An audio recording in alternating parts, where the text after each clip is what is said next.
Salut à toutes et à tous les amis, ici Asté pour le troisième épisode de notre top 10 des meilleures bandes-son d'animé, et 8ème au classement, Je le répète, classé dans l'ordre chronologique de la découverte d'Asté. eh bien c'est Death Note. By the way, spoiler alert, hein, pour animé, manga, et pourquoi pas le film, si vous avez envie de voir le film, mais c'est de la merde, donc le regardez pas. Je sentais bien que vous m'attendiez, et me voici. C'est Aquac, et aujourd'hui pour aborder notre numéro 8 sur notre top... Quoi 1 vous savez déjà qu'on va parler de Death Note alors, comme numéro 8. Bon bah... Tu peux lancer le tout, Asté, je t'en prie, c'est parti. Si Angel Beats était la première fois que je découvrais une soundtrack de qualité, et Bakemonogatari était ma première véritable expérience auditive et créant une atmosphère bien précise liée au monde de l'animé, alors Death Note était la première fois que je découvrais une bande-son mélangeant parfaitement ces deux qualités. Je vais vous faire l'affront de résumer vite fait l'histoire, vraiment juste au cas où. Oh mon dieu, préparez les tomates pourries, cet homme se prépare à un blasphème! Un jeune lycéen aux notes parfaites, semblant ennuyé par sa vie quotidienne, voit tomber par la fenêtre de sa classe un carnet. Excusez-moi, ce serait pas plutôt un cahier? Il va découvrir que ce carnet est capable de tuer les gens dès lors qu'on écrit leur nom dedans et que l'on connaît leur visage. Il passe un peu de temps, très peu de temps, à se poser des questions morales avant de commencer à nettoyer la terre des criminels.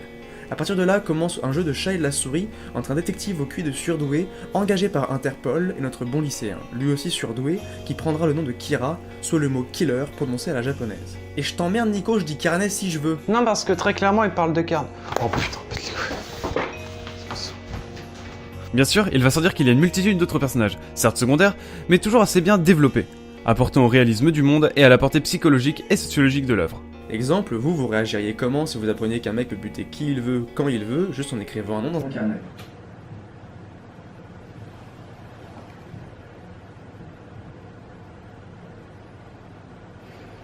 Ceux d'entre vous qui regardent les jeux de rôle sur la Team Ecstasy ont peut-être dû voir passer récemment l'épilogue de la saison 3 d'Odria, qui était quasiment entièrement constitué de musique de Death Note.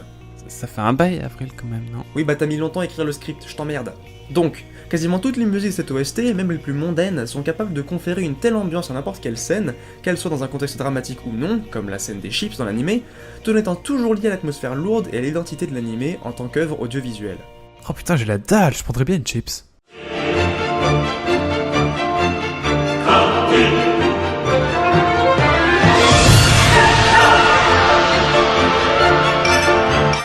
Lors du premier épisode de cette série, j'avais intentionnellement peu parlé des openings, parce que le but de ce top est d'attirer l'attention vers les OST en elles-mêmes. Mais come on parle de Death Note là, y a pas moyen que je parle pas des openings. Déjà, la première chose que vous verrez en regardant Death Note, pour les trois du fond qui l'ont pas vu, ce sera donc sa musique d'intro intitulée The World par le groupe Nightmare. Outre le fait que j'adore le style musical, je ne suis pas assez connaisseur en termes d'iconographie pour vous faire passer toute la symbolique qui tient dans ces 90 secondes de pur bonheur.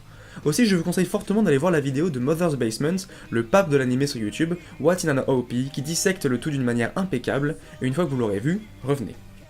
Donc cet opening nous met directement dans l'ambiance, présageant un protagoniste manipulateur au god complexe puissant, ainsi qu'un thriller entraînant entre deux personnages cherchant à épingler l'autre, le tout poussé par une musique rock-punk qui atteint son paroxysme avec un Kira en signe de croix devant une pleine lune.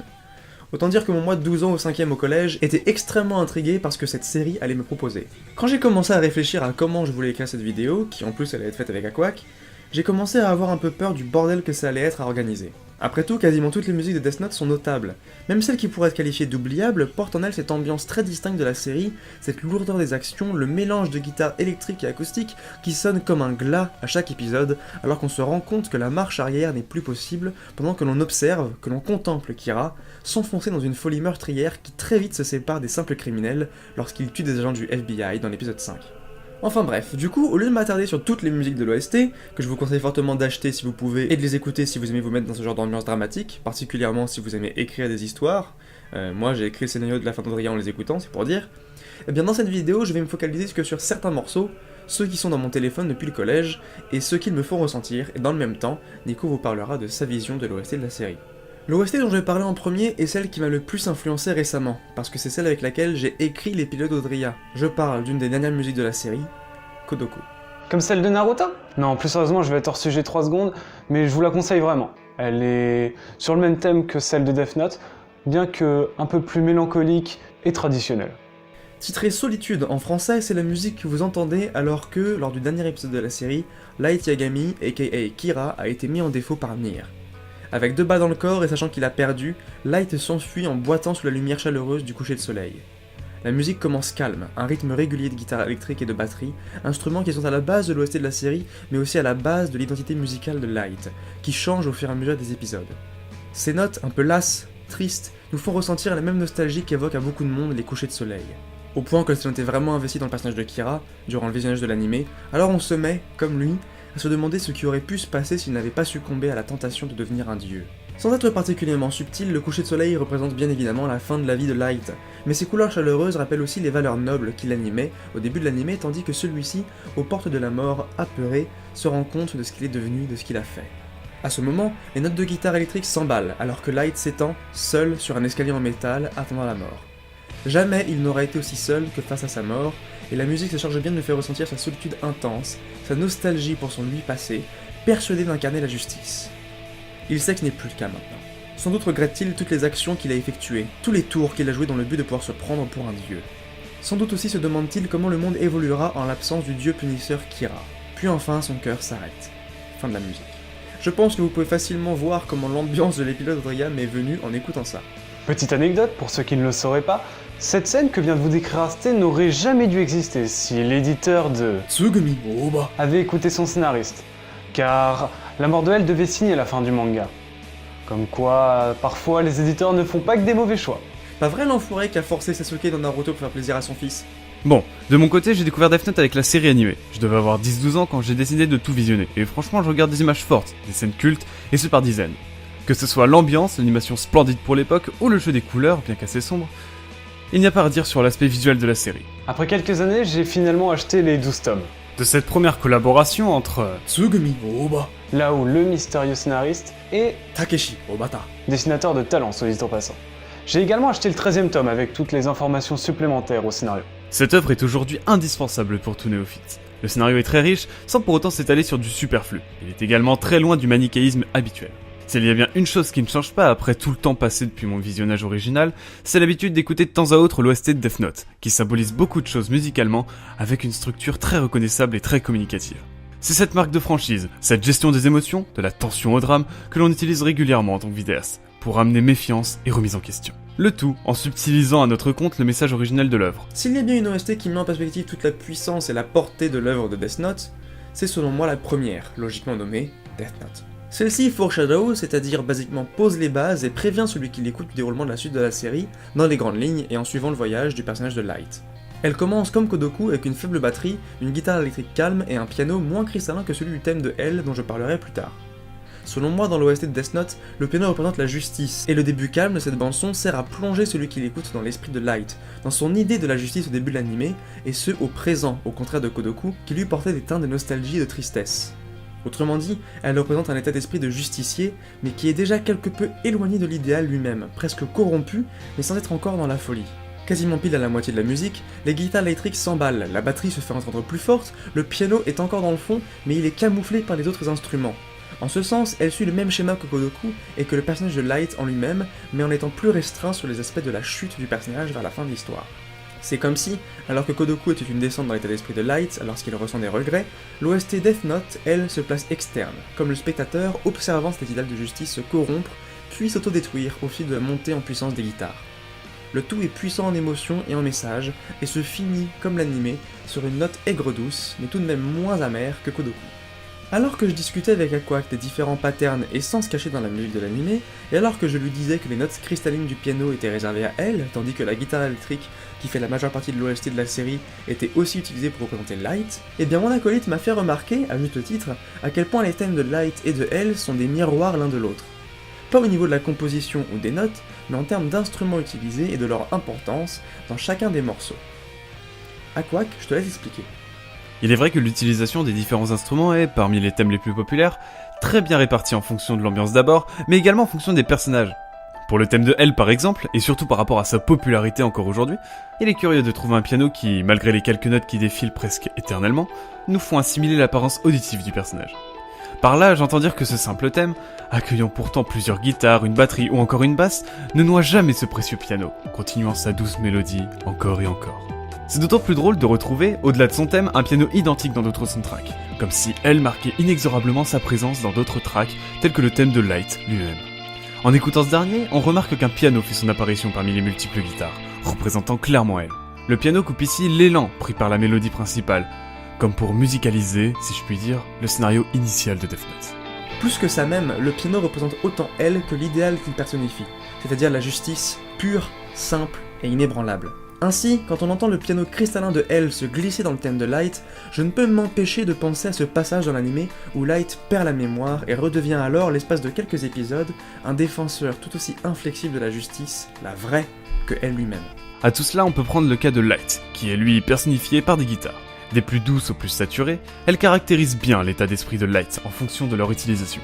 Car le moins que l'on puisse dire, c'est que Light perd en stabilité psychique et mentale à mesure que le déroulement de l'histoire et de l'enquête autour de Kira avance, tout en restant imprévisible. Cet état d'esprit se retranscrit distinctement dans les soundtracks, alors que les épisodes passent.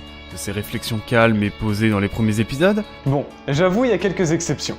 la musique décrit, dès qu'elle le peut, sa descente aux enfers, perdant sa patience et son recul au profit de l'action, du raccourci. Dans le contexte de l'arc de la perte de mémoire de Light, la musique va se poser, s'apaiser et faire place à des inspecteurs traquant un meurtrier, le tout dans davantage d'entraide. Mais après avoir retrouvé la mémoire, cette bande sonore, horrifique et stressante par moments, va revenir de plus belle, pour sombrer toujours plus vite dans la folie, au rythme de Light. Il n'y a qu'à écouter la scène où Light retrouve la mémoire, bourrée de vocalises telle une chorale chrétienne, ou bien encore la scène de la mort de Elle, où un orchestre entier s'emballe avant que le silence nous fasse l'effet d'une brique sur la tête, suivi des cloches d'une église qui nous signifie la fin de la vie de Elle. Juste après, le jeu d'acteur de Light, feignant la surprise, est accompagné de ses chorales pures et pourtant si corrompues, faisant écho à la fois à la pureté du cœur de Elle avec les voix aiguës, et à la fois au cœur tordu de Light avec les voix graves. À la fin de cette scène, Light s'autodéclare avec certitude Dieu du Nouveau Monde. Mais attention, du côté de Elle, le piano calme qu'on lui connaît n'est pas le seul à le représenter. En effet, derrière ce doux instrument se cache un enquêteur à la soif de justice, tout comme Light en quelque sorte.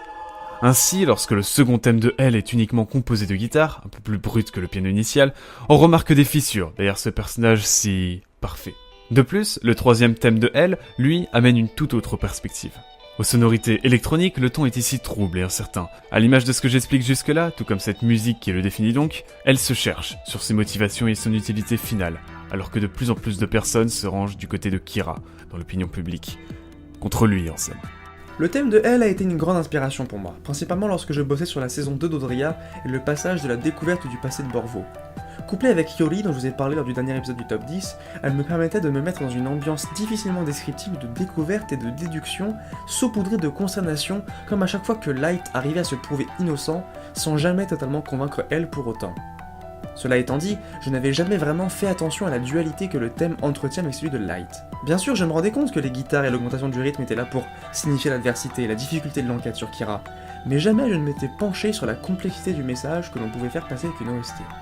Par exemple, on peut remarquer en écoutant le premier thème de Elle, que la mélodie étant au centre du morceau représente bien évidemment Elle. Ensuite, les guitares entrent en jeu, signifiant l'apparition de Kira et de l'adversité. Mais à plusieurs moments, le piano disparaît, remplacé par des guitares au son plus doux, qui jouent la mélodie de Elle. Selon moi, cela sert à représenter les méthodes plus que douteuses dont fait preuve Elle au fur et à mesure de la série, utilisant des tactiques jugées immorales par des personnages tels que Soruichiro. le père de Light donc. Ainsi on a droit à une nouvelle dualité, entre la pureté de l'idéal poursuivi par Elle et les méthodes sombres qu'il utilise pour arriver à ses fins. Son thème est néanmoins fini une dernière fois par l'utilisation du piano, la victoire de la justice, malgré la perte de vie de Elle. Je pense que pour finir ma partie de cette vidéo, je n'ai plus que quelques petites choses à dire. Premièrement, je dois préciser que mon manque d'objectivité est total concernant Death Note, et l'anime en lui-même a tellement marqué mon esprit par sa qualité, dans ses personnages, ses plot twists, son histoire intriquée, que mon cerveau a automatiquement lié ces moments d'excitation surnaturelle.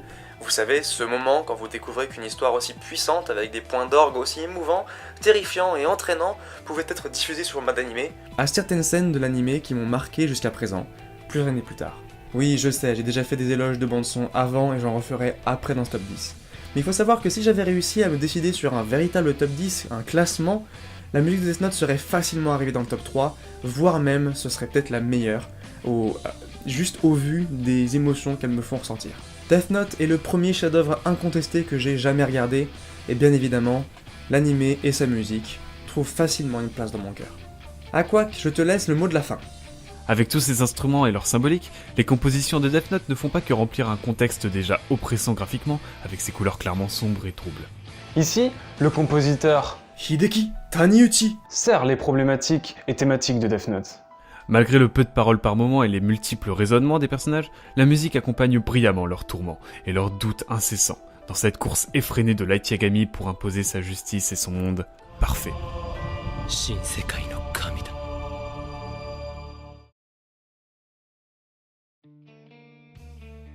Bon, je sais que vous adorez mes longues intros, donc je vais essayer de faire ça vite, mais en fait, il y a 2-3 petits trucs qu'on n'avait pas réussi à caler dans le corps de la vidéo, donc du coup on cale ça à la fin comme des gros chacals.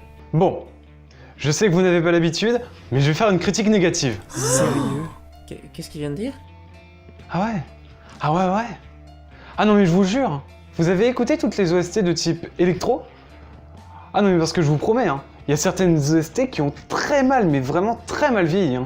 Il suffit d'écouter Shunjun ou encore Tokuso Kirahan. Les quelques guitares sauvent peut-être de la catastrophe, mais c'est vraiment très basique, avec très peu de mastering, c'est-à-dire que les différentes pistes instrumentales, pour chacune de ces compositions, ont été très peu peaufinées. C'est très brut. Donc non, il y a certes des pépites mémorables, mais sur l'ensemble, tout reste assez inégal, qualitativement parlant. Même chose pour moi, je tiens à préciser que les OST de la deuxième moitié de l'anime sont globalement moins frappantes et marquantes que la première moitié. Le thème de Nier reste facilement en tête, mais marque moins la personnalité du personnage et fait plus passe-partout que celui de L ou de Light. Celui de Melo par exemple avait complètement disparu de mon esprit avant que je ne l'écoute une nouvelle fois pour cette vidéo, c'est dire. Autre chose, la rythmique des morceaux est très atypique dans Death Note. En effet, le rythme est assez faible en général, et les compositions prennent le temps de se construire et de s'organiser. Les mélodies se répètent et s'alternent facilement. Tout cela est sans doute dû au propos de l'anime lui-même. Une phrase, un geste d'un personnage peut très vite en affoler un autre, et c'est pour cela que les musiques prennent leur temps ici. On adore mettre des hypothèses en place, spéculer, mettre ou remettre en cause quelque chose, quelqu'un. Bref, la culpabilité et les questionnements ne disparaissent jamais dans Death Note, et tout autant que les doutes, les mélodies peuvent très vite devenir tout aussi oppressantes. Rien n'est fixe et tout mensonge est généralement condamné à revenir, comme le ferait une structure musicale, un instrument, une note. Ah, et une toute petite dernière chose, j'ai remarqué en faisant des recherches une très grande similarité entre le thème de L et le thème principal du film L'Exorciste. Alors je ne sais absolument pas si c'est volontaire ou non, mais en tout cas moi ça m'a fait beaucoup marrer parce que du coup c'est vraiment l'idée que L se fait de la poursuite de Kira. Pour lui c'est pas la recherche d'un criminel lambda ou ni même la recherche d'un homme, pour lui c'est la recherche d'un démon qu'il cherche à attraper et à emprisonner. Et c'est assez comme ça qu'on peut voir Light vers la fin, parce que, je rappelle, il est suivi d'un Shinigami, et il se prend pour un dieu. Il se prend pour un dieu de la mer, il se prend pour un Shinigami, et d'ailleurs il y a même cette théorie que Light, à la fin, tué par le Death Note, devient un Shinigami. Et bon, ça je crois pas que ça a été confirmé par qui que ce soit. Dans tous les cas, cette similarité entre les thèmes de Light et de l'exorcisme, moi, me faisait extrêmement marrer, parce que du coup, j'imagine juste des scènes extrêmement marrantes, avec elle qui essaie d'exorciser Light. Mais je trouve que le parallèle, bien que je pense pas avoir assez d'insight, parce que j'ai jamais vu l'exorciste ni rien, ni sur les thèmes qu'aborde l'exorciste, j'ai pas assez d'insight pour créer de réels parallèles entre les deux œuvres, mais en tout cas, la parallèle entre les deux musiques, moi, me semblait assez intriguant pour être ramené dans cette vidéo. Donc du coup, si jamais vous avez envie d'écouter, allez voir le thème de l'exorciste, vous allez voir qu'il est quand même vachement similaire au thème de L. Là-dessus, pour nous la vidéo elle est terminée, on a parlé de tout ce qu'on avait envie de parler, elle a mis extrêmement longtemps à sortir, vous inquiétez pas, c'est parce que j'ai bossé cet été, et Nico était occupé aussi, et il a mis très longtemps à écrire le script, ce qui moi m'a un petit peu énervé, mais donc du coup maintenant c'est fait. Au final c'est Nico qui se tape le montage, et je lui fais confiance pour sortir la vidéo. Là aujourd'hui on est le 2, normalement la vidéo sort d'ici la semaine prochaine. Donc du coup, juste après ça, nous, le top 10 continuera. Moi, je vais écrire à ma vitesse habituelle, donc vous inquiétez pas, ça devrait sortir. Le prochain Instant Venin, c'est la même chose, il est en écriture. Là-dessus, moi je vous laisse. C'était Asté, à plus. Ciao.